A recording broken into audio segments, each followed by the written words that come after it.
Bismillahirrahmanirrahim. Assalamu alaikum students and welcome to the physics room. I hope that you all are fine and in good health. Myself Irtiza Iqbal and I am here as a physics lecturer. So students, as you all know that in our previous lecture we have discussed about electromotive force, that is EMF, and thermistor. So now our today topic is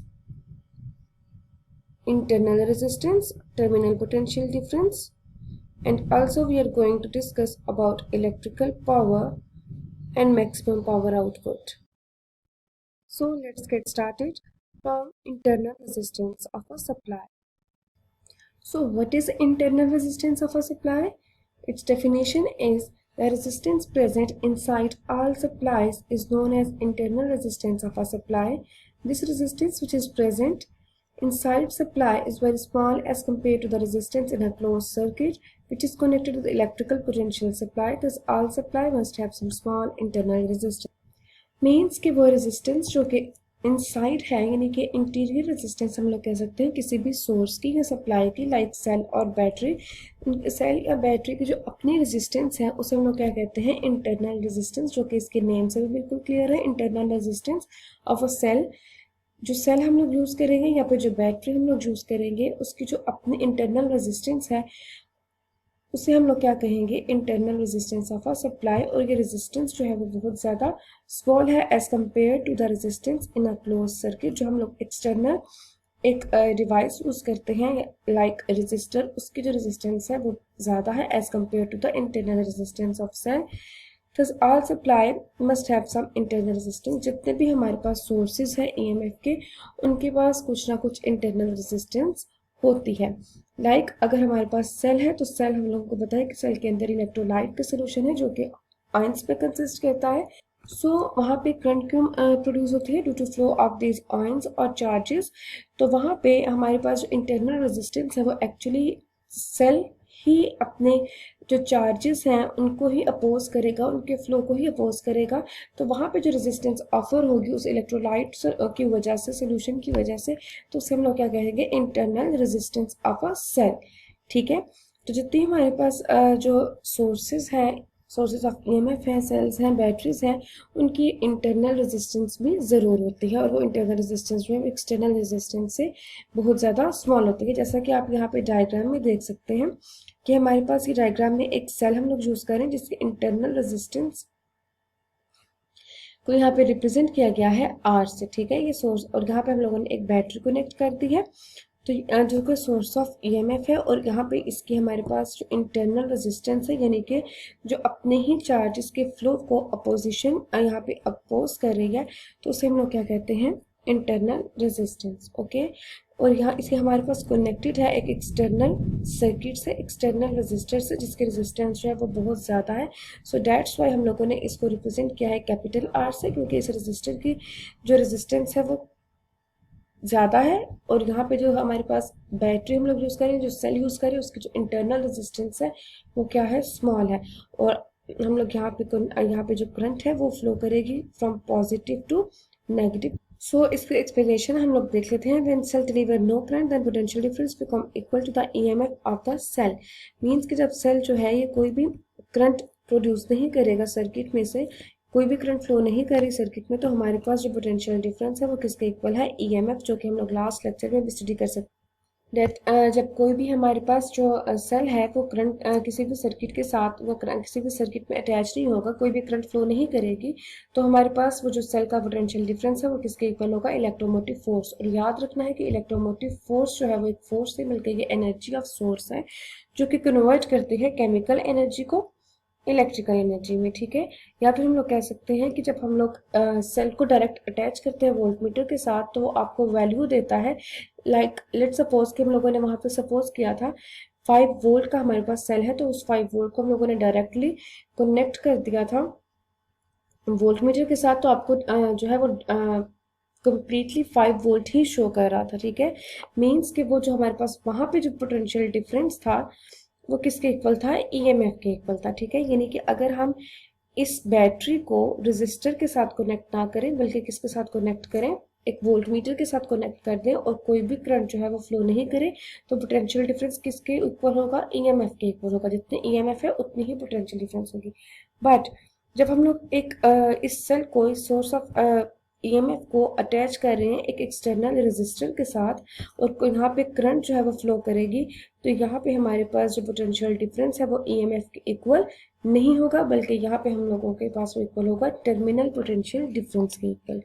Like this, when the load resistance R is connected across the terminals of the cell, the current I start flowing in the circuit. Means कि जब हम लोगों ने इस cell को connect किया external resistor के साथ, ठीक है, अब यहाँ पे हमारे पास करंट फ्लो करेगी और ये जो हमारे पास सेल है वो अपना वर्क डन करवाएगा, यानी कि एनर्जी जो है वो यूज करेगा करंट को फ्लो करवाने के लिए अगेंस्ट द रेजिस्टेंस। तो हम लोग को पता है कि रेजिस्टेंस जो है वो करंट को क्या करती है? अपोज करती है, इनके फ्लो ऑफ चार्जेस को अपोज करती है। सो रेजिस्टेंस के क्रॉस यहाँ पे पोटेंशियल जो है वोल्टेज जो है वो ड्रॉप होगा, ठीक है। सो अब यहाँ पे जब हम लोगों अब करंट, आपने ये याद रखना है कि जब सर्किट में करंट फ्लो करेगी तो वहां पे हमारे पास जो बैटरी की टर्मिनल्स पे या फिर रेजिस्टर के टर्मिनल्स के क्रॉस जो हमारे पास पोटेंशियल डिफरेंस है उसे हम लोग कहेंगे टर्मिनल पोटेंशियल डिफरेंस, ठीक है। बट जब हमारे पास सर्किट में कोई भी करंट फ्लो नहीं करेगी तो हमारे पास potential difference, terminal potential difference किसके इक्वल होगा? ईएमएफ के इक्वल होगा। सो आप लोगों ने ये डिफरेंस याद रखना है between EMF and terminal potential difference, ठीक है। लाइक जैसा कि हम लोगों ने ईएमएफ के केस में देखा कि हम लोगों ने सेल को जब डायरेक्ट अटैच करते हैं वोल्ट मीटर के साथ तो कोई भी वोल्टेज जो है वो ड्रॉप नहीं होता। 5 वोल्ट का अगर सेल है तो वोल्ट मीटर भी आपको 5 वोल्ट ही यहाँ पे दिखाता है, ठीक है, जो कि उसकी ईएमएफ है। बट जब हम यहाँ पे एक एक्सटर्नल रेजिस्टर अटैच कर देंगे और यहाँ पे अगर आप कोई वोल्ट मीटर अटैच करो तो वोल्ट मीटर जो है वो 5 वोल्ट रीडिंग नहीं देगा। लाइक सपोज के वो 4 पॉइंट समथिंग में रीडिंग दे रहा है, मीन्स के वोल्टेज जो है वो ड्रॉप हो रहा है। अब वो ईएमएफ नहीं है, एक्चुअली वो क्या है? टर्मिनल पोटेंशियल डिफरेंस है, ठीक है, जो कि रेजिस्टर के टर्मिनल के अक्रॉस जो है वो ड्रॉप हो रहा है। Okay, so this is the basic difference between between EMF and terminal potential difference, ठीक है। ईएमएफ तब होगी जब कोई भी करंट सर्किट में फ्लो नहीं करेगा, तो जो सेल के पास एनर्जी है वो उसकी क्या है? ईएमएफ है, ठीक है। बट जब हमारे पास सर्किट में करंट फ्लो करेगा, यानी कि हमारे पास कोई हम लोगों ने एक्सटर्नल सोर्स वहाँ पे अप्लाई किया हुआ, कोई रेजिस्टर अप्लाई किया हुआ, तो उसके क्रॉस हमारे पास वोल्टेज ड्रॉप होगा। तब हमारे पास जो बैटरी के टर्मिनल्स के क्रॉस जो पोटेंशियल डिफरेंस है उसे हम लोग क्या कहेंगे? Terminal potential difference. Okay, so यहाँ पे हमारे पास एक रिलेशन है स्टेप नंबर 3 में between electromotive force and terminal potential difference, जिसे हम लोग यहाँ पे स्टडी करते हैं। So the relationship between EMF and potential difference can easily be established by using Ohm's law, that is V is equal to IR। तो इस relation को हम लोगों ने इस तरह से लिखा है, जो रिलेशन है बिटवीन EMF और वोल्टेज के दरमियान उसे हम लोगों ने इस तरह से लिखा है I is equal to E over R plus R। यहाँ पे कैपिटल R जो है वो एक्सटर्नल रेजिस्टेंस है, ठीक है, और स्मॉल r जो है वो इंटरनल रेजिस्टेंस है, यानी कि सेल के रेजिस्टेंस है। ओके, सो इस रिलेशन को हम लोगों ने लिखा है according to Ohm's law, that V is equal to I R. यहाँ से अगर आप करंट की वैल्यू फाइंड करोगे I is equal to V by R, ठीक है। तो इस इक्वेशन के अकॉर्डिंग हम लोगों ने इस रिलेशन को लिखा है I एज इट इज है। यहाँ पे हमारे पास ये जो पोटेंशियल डिफरेंस जो कि वोल्टेज था वो EMF के इक्वल है, एंड रेजिस्टेंस क्या है? R। सो यहाँ पे हमारे पास इस डायग्राम में जो रेजिस्टेंस है वो एक इंटरनल रेजिस्टेंस, टोटल रेजिस्टेंस जो है वो R प्लस R है, यानी कि internal resistance plus external resistance. So that's why R plus R। Okay, so इस इक्वेशन को हम लोगों ने थोड़ा सा सॉल्व किया, मीन्स कि हम लोगों ने इस इक्वेशन को क्रॉस मल्टीप्लाई किया है। क्रॉस मल्टीप्लिकेशन करेंगे तो ये जो R प्लस R है वो मल्टीप्लाई हो जाएगा I के साथ, और इक्वल टू E जो है वो सेपरेट आउट हो जाएगा, like this I R plus I R, यानी कि एक बार I जो है वो कैपिटल R के साथ मल्टीप्लाई होगा और सेकेंड टाइम हमारे पास मल्टीप्लाई होगा स्मॉल r से। तो आपके पास जो इक्वेशन आएगी वो आएगी I R plus I R is equal to ई।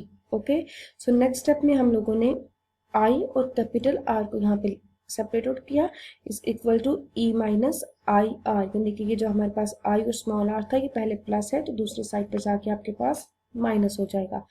सो आपके पास अब ये जो आई आर है, कैपिटल आई आर, ये है terminal potential difference. Okay, V is equal to E minus IR is equal to terminal potential difference or terminal voltage which is less than EMF because of the term IR represent potential drop across the internal resistance। यानी कि इस IR को हम लोगों ने represent कर दिया V से, क्योंकि ये हमारे पास पोटेंशियल डिफरेंस था, और E हमारे पास EMF है, और IR जो है वो potential drop across internal resistance है। ठीक है, सो ये जो हमारे पास V टर्म है वो कम है, यानी कि लेस देन है EMF की, क्योंकि IR क्या रिप्रेजेंट कर रहा है, ये पोटेंशियल ड्रॉप को रिप्रेजेंट कर रहा है across the internal resistance of cell.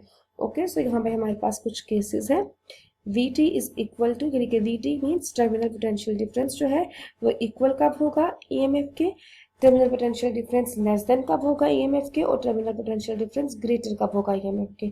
सो जब कोई भी करंट फ्लो नहीं करेगी सर्किट में, ठीक है, तो हमारे पास जो पोटेंशियल डिफरेंस है वो किसके इक्वल होता है, EMF के। हम लोग क्या कहते हैं, वो सेल की क्या है, EMF है। पर जब हम लोग उसके साथ कोई एक्सटर्नल लोड अटैच करते हैं, एक्सटर्नल रेजिस्टेंस अटैच करते हैं और करंट फ्लो करता है सर्किट में, ठीक है, व्हेन करंट इज फ्लोइंग, तो यहाँ पे हमारे पास ये रिजल्ट आता है V is equal to E minus IR, जो कि रिप्रेजेंट करता है कि पोटेंशियल डिफरेंस जो है वो लेस देन है EMF के, due to this factor IR, क्योंकि पोटेंशियल जो है वो ड्रॉप होता है across internal resistance. Okay, so हम लोग कह सकते हैं कि बैटरी जो है वो डिस्चार्ज होती है, मीन्स कि एनर्जी जो है ये बैटरी डिस्चार्ज होती है, यानी कि जो सेल है वो एनर्जी प्रोवाइड करता है पूरे सर्किट को कि करंट फ्लो करे।